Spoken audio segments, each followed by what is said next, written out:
I don't know what's going on, but we are back doing another video. So yeah, not sure what's come over me, but here we are again. So today putting some Yara Miller main crop, which is 14, 14, 21 NPK on some ground which has been ploughed and going into potatoes. So this is a field called Bottom School. We've got our Rex here from Cobb Agri, and it's a rare time that I use GPS on this spreader. Obviously got the spreader details over there on Isobus, and we've got our GPS details there, as well as our section control there on the Amazon box. So yeah, also raping flour. Alex helping me lug fert around because it's quite a heavy dose, and yeah, gonna go and concentrate before I go through the hedge. Pretty nice day here, to be honest. It's been about 15 degrees so far. But yeah, just a steady job, going along at about 6k, mainly because we're going straight on ploughed ground, which is pretty rough, but also limited by the amount of product going through the spreader, so having to slow down for that.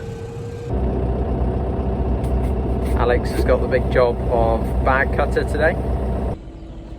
There's been a lot of talk recently about soil health, structure, regenerative farming, finally said that word.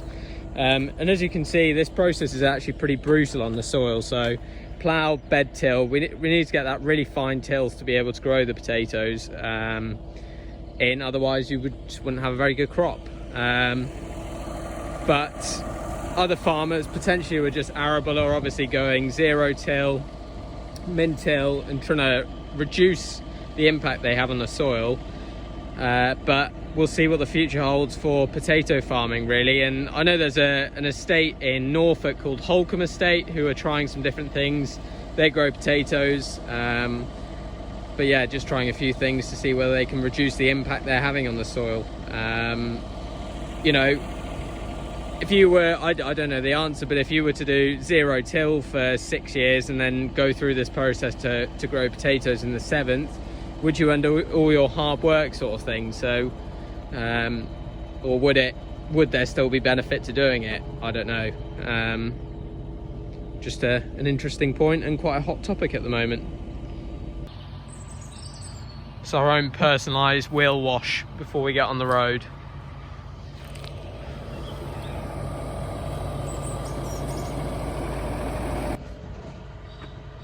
Just want to say thank you to everyone who has liked and subscribed, commented on the videos. I've enjoyed making them, so yeah, we will probably carry on making them. Sorry about the slight mess. The real question is, how many carpets / mats are too many? We've got a boot mat, we've got a driving mat, and we've got an official Fent mat. I was thinking of upgrading this boot mat actually, and I saw the perfect one on Facebook, thought here we go, upgrade time. Unfortunately 45 quid, so I thought better of that for the time being, but we will see. I haven't completely written that off. Like I say, I haven't completely written that off. They actually look really cool, and John bought one for his Massey, so which does look very cool. If I can find a link, I will put it in the description below, and if I can't, then you can probably find them somewhere on Facebook. Spotless Tractor Cabs, maybe, possibly. Yeah, worth checking out. They do different brands. Have a look.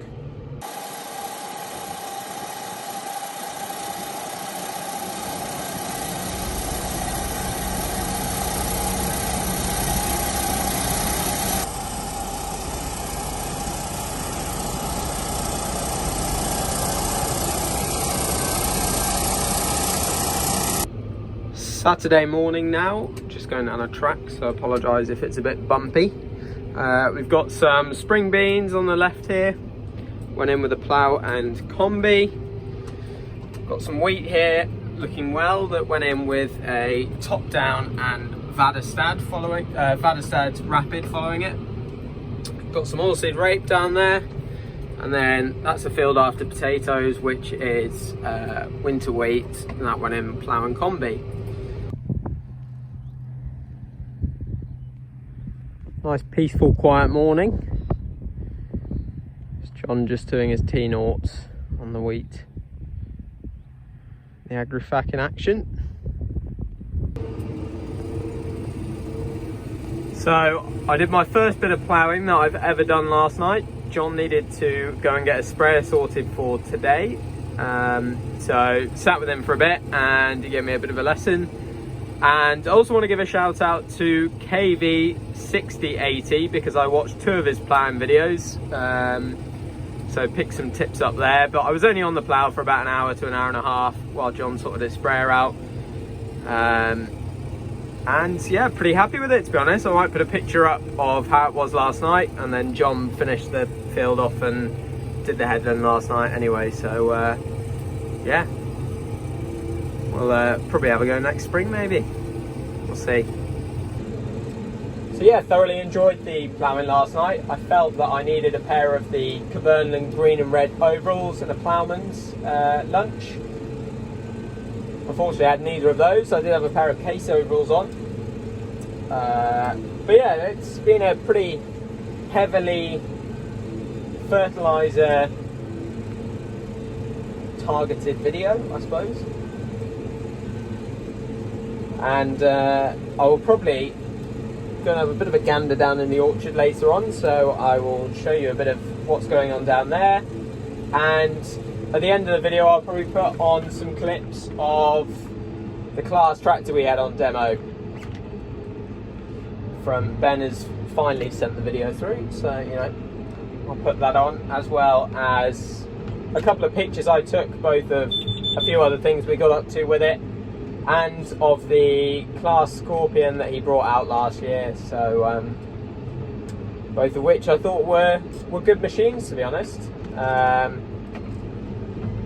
Obviously don't know what they're like price wise in comparison to the Fence and the Manitous.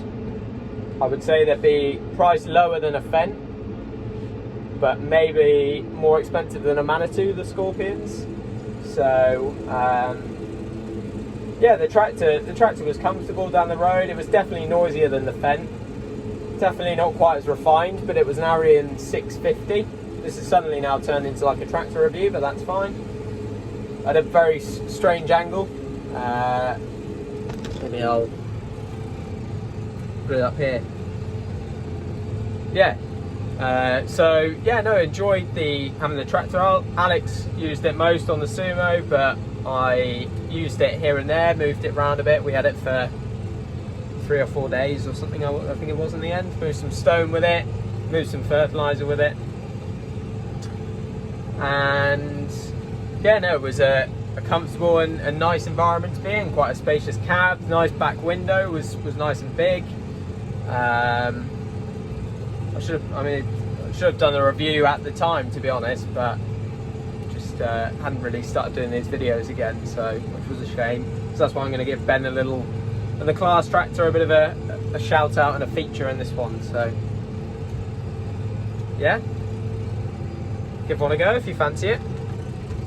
Going back to the ploughing and this weird angle again, because I got completely sidetracked by a tractor review when the tractor's not even here. Great content from me. Anyway, no, it's amazing. So actually, yeah, what am I trying to say? For the people who are interested, it was an 87-37 Massey with a 6-furrow Coon plough.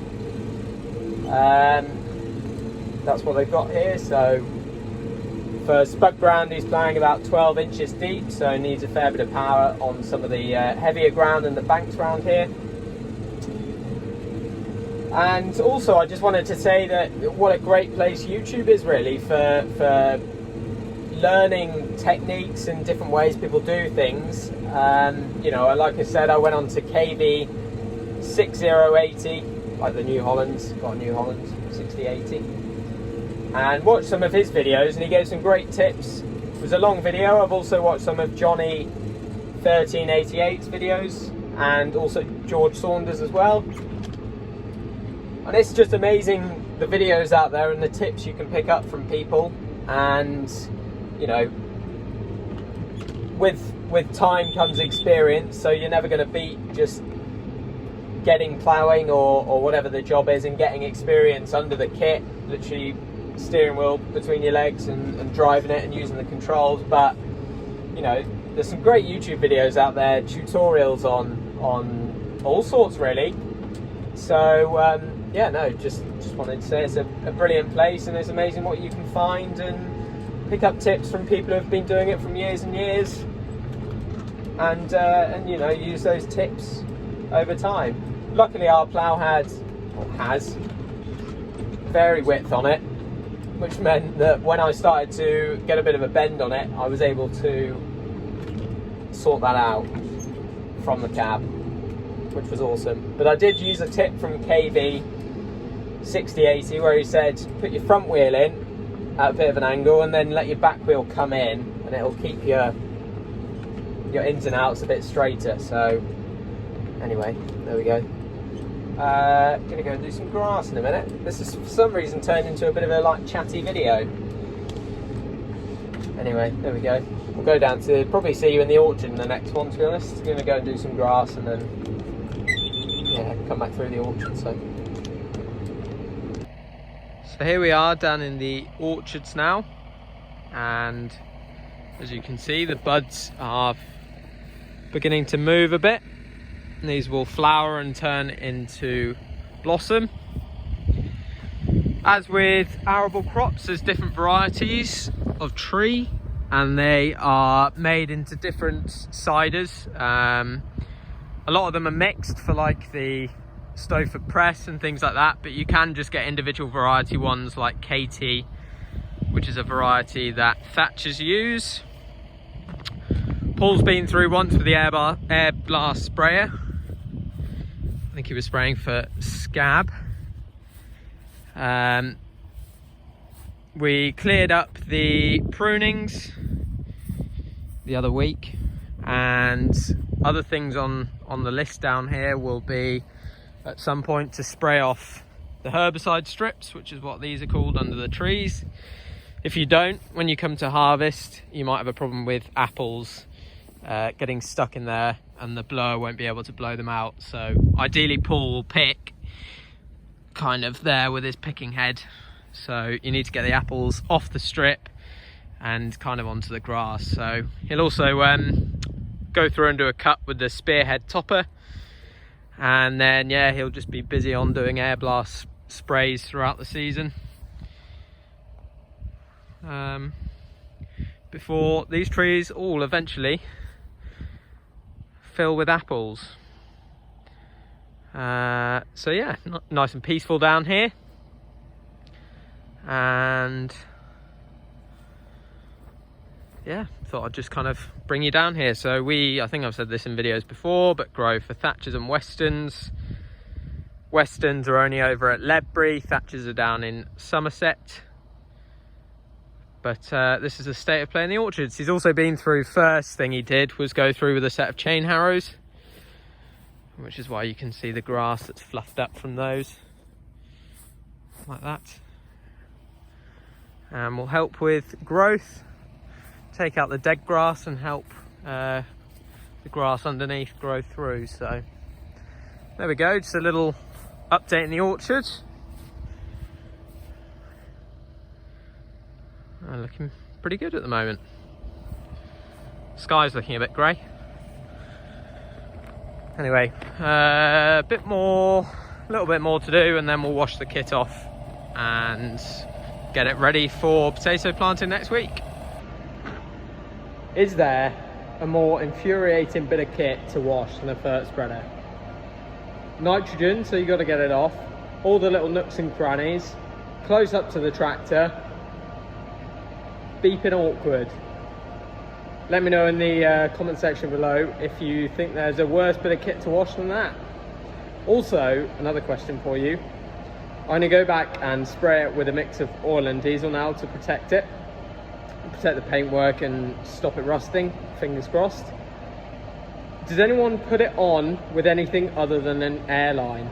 So that's what I'm going to use, but what I'm thinking is I'd love the ability to drop it off here, roll it into the shed while it's nice and clean, come back in a day or two when it's nice and dry, and just spray it with, I don't know, I'm sure I heard someone use a fire extinguisher before, not obviously with the fire extinguishing stuff in it, but oil and diesel.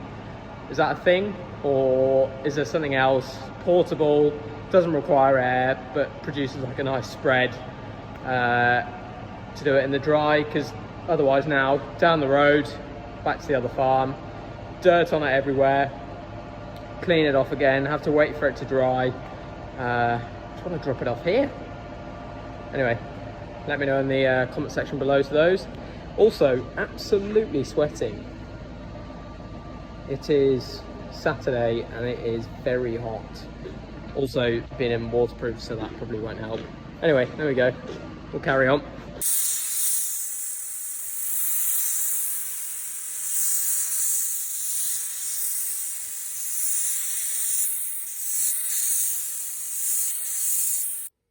So there we have it, tractor tucked away for the weekend. Managed to split the old jeans, which isn't a very good sign. And I'll probably play the class stuff that Ben sent me now. So thank you very much for watching, and see you again next week.